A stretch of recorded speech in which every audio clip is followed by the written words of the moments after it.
One, two, three.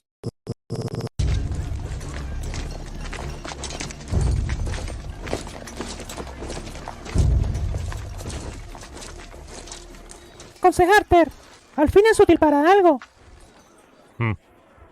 Mis reyes, solo andaba modulando la señal de su web. Ya veo.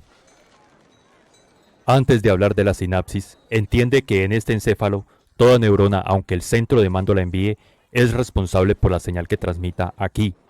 ¿Qué mensaje traes? Despolarización y neurotransmisores. ¿Has viajado por toda la red neuronal solo con despolarización? No seas inhibidor ni excitador. No se permiten estas sinapsis. ¿Por qué esta mujer transmisora cree que puede hablarme? Porque solo los centros de procesamiento superiores generan impulsos realmente... Caminemos para tranquilizarnos. Si valora la función más que su completa inhibición, escuche bien, Corteza. El tálamo conquista y todo lo controla en lo que proyecta sus conexiones. Tiene una red de fibras tan densa que hace temblar la corteza. Tan vasta que deja los circuitos en silencio. Lo único que el tálamo desea es esto: la simple oferta de despolarización y neurotransmisores. Una muestra de la sumisión de esta sinapsis a la voluntad talámica.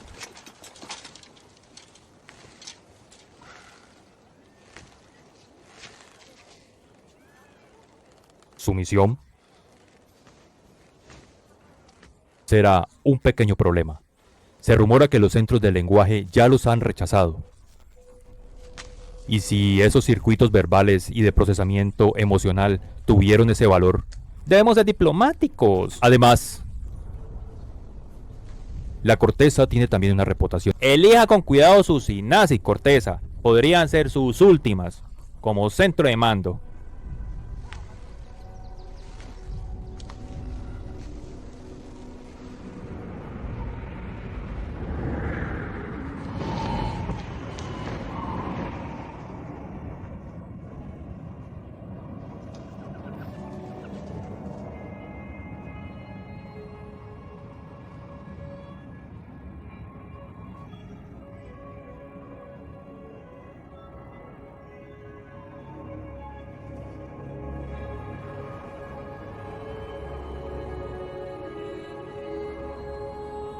Despolarización y neurotransmisores. ¡Demente! ¡Está inhibido! Despolarización y neurotransmisores ahí abajo en la hendidura sináptica. Nadie, ni un impulso persa ni griego, amenaza a un Vienes mensajero. con trazados de reyes desconectadas hasta mi centro de mando. Has insultado mi oxitocina. Amenazas a mi sistema de difusión y desconexión. Elegí bien mi sinapsis con mucho cuidado, mensajero. Tal vez debiste hacerlo también. ¡Blasfemia! ¡Es una locura!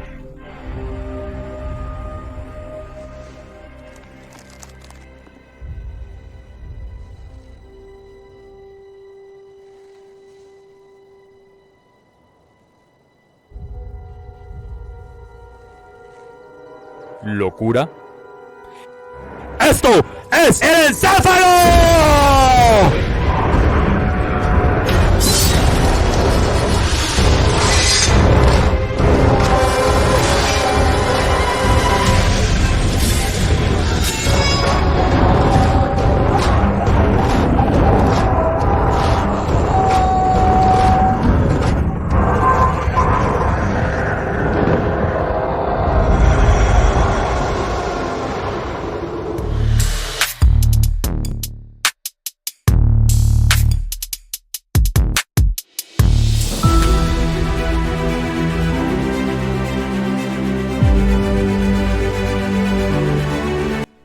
La histamina, en el sistema nervioso central, actúa como un neuromodulador y un neurotransmisor.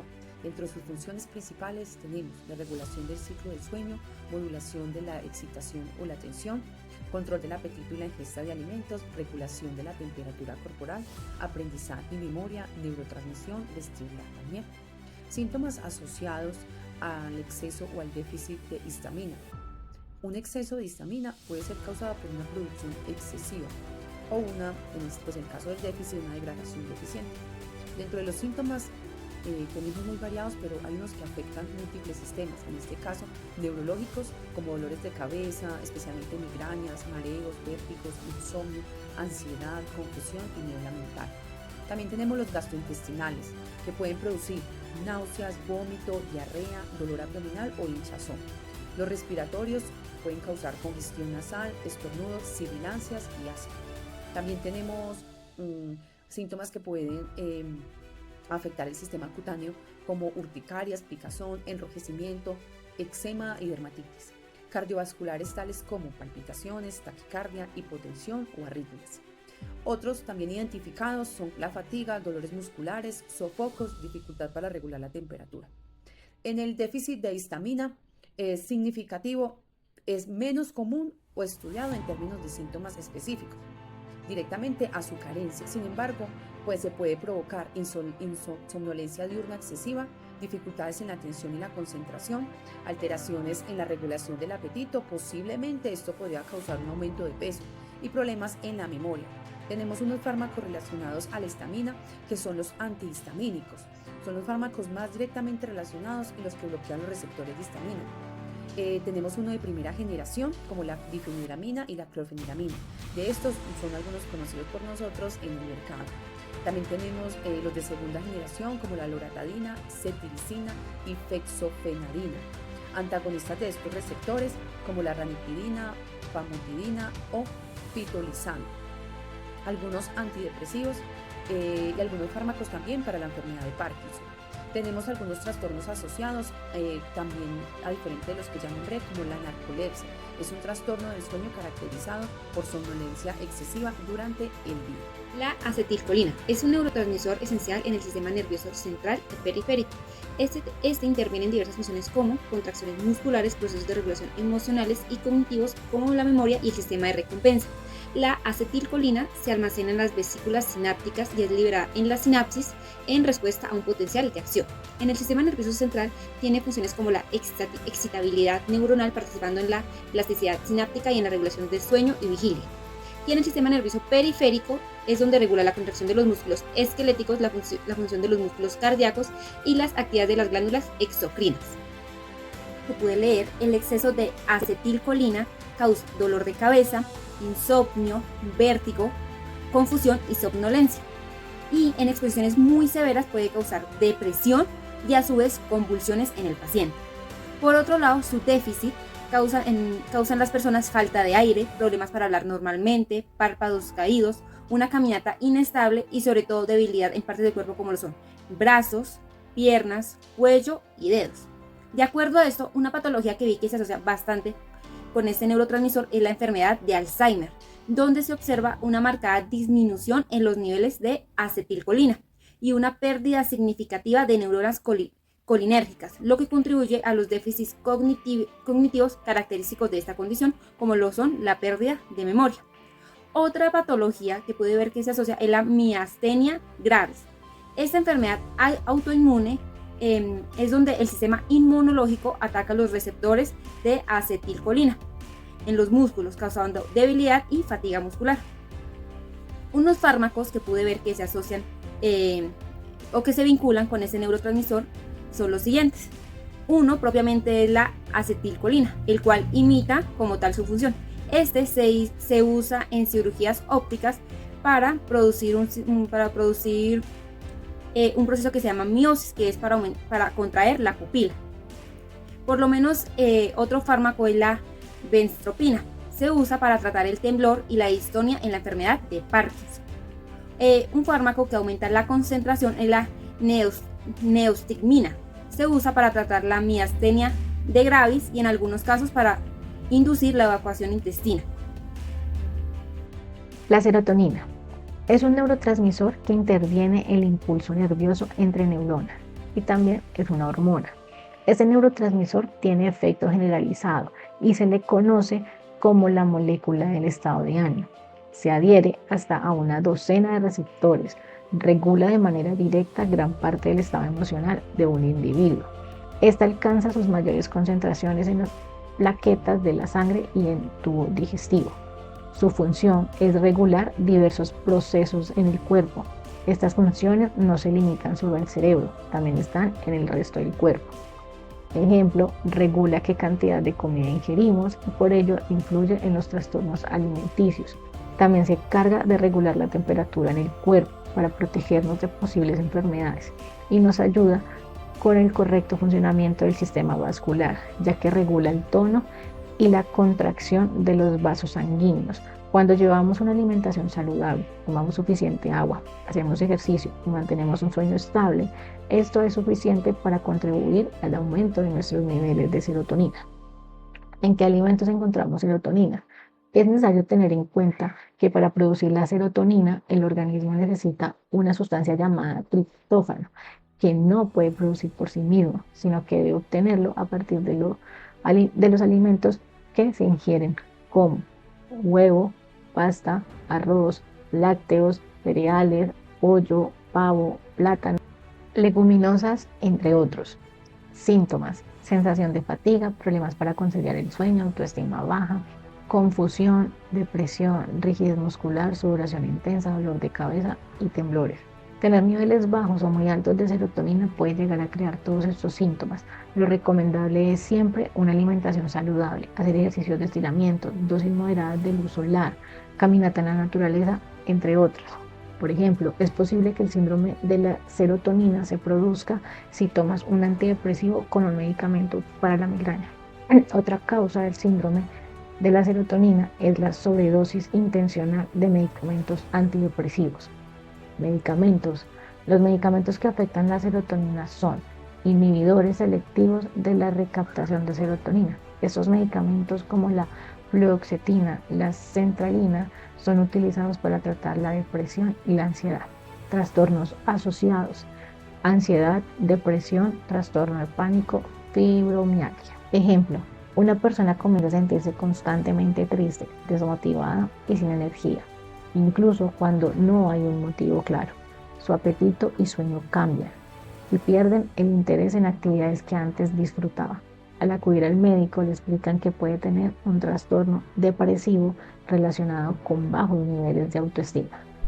La molécula de oxitocina es sintetizada por el hipotálamo y liberada por la glándula pituitaria.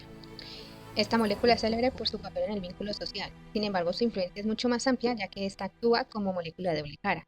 Esto quiere decir que es una hormona sistémica y un neurotransmisor cerebral.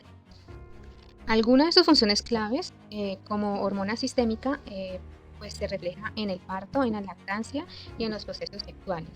Como neurotransmisor cerebral, se evidencia en los vínculos sociales y en la confianza. También en la reducción del estrés, en la modulación del dolor y en el aprendizaje y la memoria. Algunos riesgos del exceso de oxitocina se puede ver durante el parto cuando se usa sintéticamente, como la pitocina. Puede haber riesgos tanto para la madre como para el feto. En la madre puede haber hiperestimulación uterina, hemorragia postparto, toxicidad hídrica y problemas cardíacos. Para el feto pueden haber riesgos de hipoxia, problemas cardíacos fetales, daños cerebral con convulsiones y un bajo nivel de la escala de Apgar. En el caso de las déficits de oxitocina, pueden haber consecuencias fisiológicas, principalmente en la producción de leche durante la lactancia. También pueden haber casos de trastornos límite de la personalidad, también pueden haber depresión y ansiedad postparto, y algunos otros trastornos que están en investigación, como el trastorno del espectro autista, la esquizofrenia, el síndrome de Prader-Willi y la anorexia nerviosa. Algunos fármacos que pueden potenciar los efectos de la oxitocina son los siguientes: la pitocina, que ya lo mencioné anteriormente, la carbetocina, las prostaglandinas, que pueden ser una de ellas el misoprostol, los alcaloides de la metroglinetina y algunos fármacos que pueden retrasar el parto prematuro, como el atosiban, las gotinas beta y los bloqueadores de canales de calcio. Algunas fortalezas puede ser la eficacia probada en la obstetricia, en la inducción del parto, un rol fundamental y bien establecido en el vínculo social y la lactancia, el sistema endógeno en efectos ansiolíticos y la reducción del estrés. Como pueden haber fortalezas, también pueden haber debilidades. La oxitocina sintética es un fármaco de alto riesgo con efectos impredecibles y graves si se usa mal. Los resultados terapéuticos decepcionantes o no incluyentes en varios trastornos psiquiátricos, como el trastorno del espectro autista. Complejidad de acción, pues los efectos dependientes del contexto, la dosis y las diferencias individuales. Pueden exacerbar tendencias de proendogrupal y antiexogrupal. La vasopresina, también conocida como la hormona antidiurética, ADH.